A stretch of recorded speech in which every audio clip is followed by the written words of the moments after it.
We're at Purple Day strives to foster supportive, safe, empowering and inclusive environments for people that associate as part of the LGBTIQA+ community. I am grateful to Ms Peta Friend, who is kindly sharing her story with us as a Waverley College graduate, class of 1979, and spokeswoman for We're at Purple Day. As an EREA school, one of the touchstones is inclusive community, which means we respect difference and the dignity of each individual. We want our school to be a safe and inclusive learning community for all students. It is well documented that there is still significant homophobic and transphobic bullying throughout society. Several young people have taken their lives following bullying and harassment, resulting from a lack of acceptance of their sexuality or gender identity. Further education in this area and supporting days like We're at Purple Day is aimed at raising awareness about sexuality and gender identity and to challenge harmful social cultures. On We're at Purple Day, Peter and a few staff members will be in the Centenary Quad between 8:15 and 8:40am, handing out purple ribbons to any students who would like to wear one to support We're at Purple Day. I would now like to introduce Mr Stephen O'Donnell, Director of Co-Curricular, who's going to talk with Ms Peta Friend. Thank you. Good morning, Peter, and welcome to Waverley College. Thank you very much. Peter, can you introduce yourself and tell us a little bit about your background? My name is Peta Friend, and I actually went to Waverley College. I came here in 1972, which was year 5. And I left school in 1977, which was year 10. Yeah, my time at Waverley College was pretty positive time. But when I left in 1977, my father had lined up an apprenticeship for me. Which was, believe it or not, as an auto electrician. It was during about 1982 that I discovered this book. And I was in the David Jones bookstore and I came across this book called April Ashley's Odyssey. And it told the story of this trans woman called April Ashley, who was the first British citizen to have what we would call back then sex change surgery. So I read that book, and within those pages, for the first time in my life, I saw myself reflected back. And that was life-changing for me. And I'd like to say that it all unfolded like a fairy tale from that point. But it would take another 16, 17 years of soul searching, of going on hormones and going off hormones, of seeing psychiatrists and doctors and trying to complete my journey from male to female.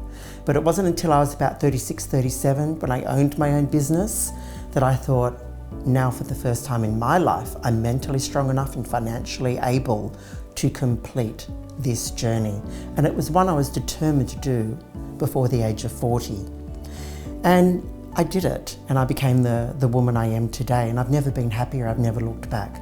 A few years ago, I noticed that the conversation was evolving around being trans and gender diverse, and I thought it was really important that I would be a part of that conversation. So I gathered a small group of trans and gender diverse people around me, and together we started a group called Trans Pride Australia. And Trans Pride Australia has grown over the last few years to become the biggest social and support network for the trans and gender diverse community. I evolved a storytelling process called Trans Stories, platforms for voices within our communities. Because there's no one trans experience, there's no one trans story. There's as many different stories as there are the individuals. Peter, the school's obviously changed a lot since you were here. What's it been like stepping back on campus? And can you talk to us about some of the changes that you've seen? When I came here last week and I did a tour around the school, obviously there were some structural changes and everything felt a lot smaller. So obviously I'm bigger.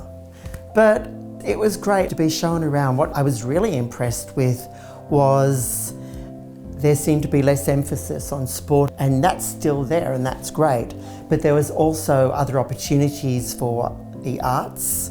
I noticed the theatre down there where you put on productions, and I was really impressed with that because that's opened up a whole new world for students to express themselves in different ways. I also noticed it was very male dense when I was here at school. Like, there were very few females on staff. They worked in the office. There was a science teacher who was female and a French teacher and the librarians, and that was it. It was very much a boys' school. To see more diversity in that was great. And I don't know, it just seemed a little bit more relaxed, a bit more chilled out here. And to see it through my eyes now, I was really impressed. Peter, we're here to celebrate Wear It Purple Day. Can you tell us a bit about Wear It Purple Day and why it's such an important message? So Wear It Purple Day is really important because it celebrates the LGBTQIA+ community.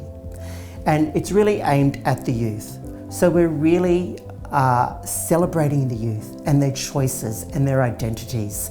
And I think it's really important all youth are celebrated, but to recognise the struggles that exist for these people and the hurdles that they have to overcome just to be themselves. Obviously, I'm an older voice, but my voice can lend itself to that conversation and raise awareness that yes, you can have an amazing life. You can be exactly who you want to be. Peter, why is using the correct language so important, and what are some of the commonly made mistakes people do? Well, I think the correct language is important because it creates an environment where everyone feels included. I think that people should be allowed to bring 100% of themselves to school or to work or to their lives. When they do, it makes for a much better environment for everybody. So some of the terminology that is important to make everyone feel inclusive is the correct use of pronouns. So I'm a trans woman, so my pronouns are she and her, whereas a trans man would use the pronouns he, him, or a non-binary person may use the pronouns they, them. And this is sometimes difficult for people to get their head around. It's a new concept. But if you just open yourself to this conversation and use this kind of language and terminology, it creates a space where everyone feels respected and accepted. And I think that's really important. Peter, what can we do to make someone from the LGBTQIA+ community feel more welcome? Well, I think here within the school environment is just to make people feel included. You know, I think it's really important that trans people or gender diverse people are treated with the same respect as everyone else. And that has to work both ways. When I was at school, I was incredibly shy and I hid away from the boys. I never gave them the opportunity to get to know me. And in retrospect, that was probably a big mistake. I knew I was different. I didn't have the language to understand why I was different or what was going on. But as a child here at Waverley College, I withdrew into myself. I never gave anyone the opportunity to get to know me. I was that shy kid that would shy away from being in the quadrangle. I would try and get out of sports and cadets. Although I was in a football team for Conlon, I think I went the whole time without touching the football. And when it did come my way, the boys would throw it over my head because they knew I'd drop it anyway. But, you know, I would have loved to have been included, but I think I was the one holding myself back from being included. So when you see a child who is shy and reserved, reach out to them and maybe get to know them. And I think there's fear on both sides. I think there's fear of approaching that person who perhaps is different, who perhaps has got things going on. We all have things going on in our lives. But for trans people, it's a difficult world to navigate. We're going through all those things that most teenagers go through, but we're also dealing with gender identity issues as well. So friendships and being a part of a team and being included is so important. Such an important message, and we should be celebrating that diversity and those differences. Yeah, absolutely. And I can see here at Waverley College that there are things in place now that never existed when I was at school. So I'd like to come back to school now. It'd be a very different experience. Yeah, that's great to hear. Although I'll probably never touch the football. Forget that.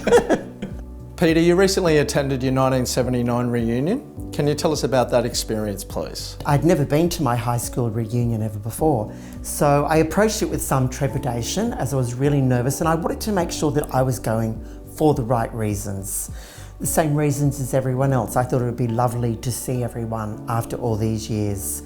So I did write an email off to the organisers and I put down, exactly who I am now and the journey that I'd been through. I received an email back saying I would be as welcome as everyone else. So I remember I walked into the room and I was a bit nervous, But I was warmly welcomed by everybody. And it was incredible because my entire school years were spent being invisible as possible from these boys. And to walk into that room and to be visible amongst them was really empowering. The boys I went to school with, I knew were good boys. They were really lovely boys. And it was great to see that they had grown and evolved into really extraordinary men. And to get to know them and have conversations with them and everything. It was just a really, really positive experience. And I just loved it. It was fantastic. Peter, what can we do to learn more about We're at Purple Day? Well, there's a great website for We're at Purple Day, and they've got lots of video and information there. It's celebrating who they are. Not all of who they are, but one very important part of who they are. And I think every human being can learn something from the struggles of people who have to deal with gender identity issues. I think we're all struggling to be ourselves. The difference is we don't get to hide it. Peter, on behalf of Waverley College, I want to say thank you so much. We're at Purple Day, and being a safe and inclusive school is such an important message for all of the members of the Waverley College community. You're a very brave woman and an incredible woman, and I want to thank you so much for sharing your journey with us today. Well, thank you, Steve. It's been such a pleasure to come back here, and after 43 years of being away from this school, to walk back in here, it's been an incredible, positive and great experience. I look forward to being here tomorrow to hand out purple ribbons. So if you see me here, come up and say hello. Don't be shy. Thank you, Peter, and we'll really look forward to continue working with you. Thank you.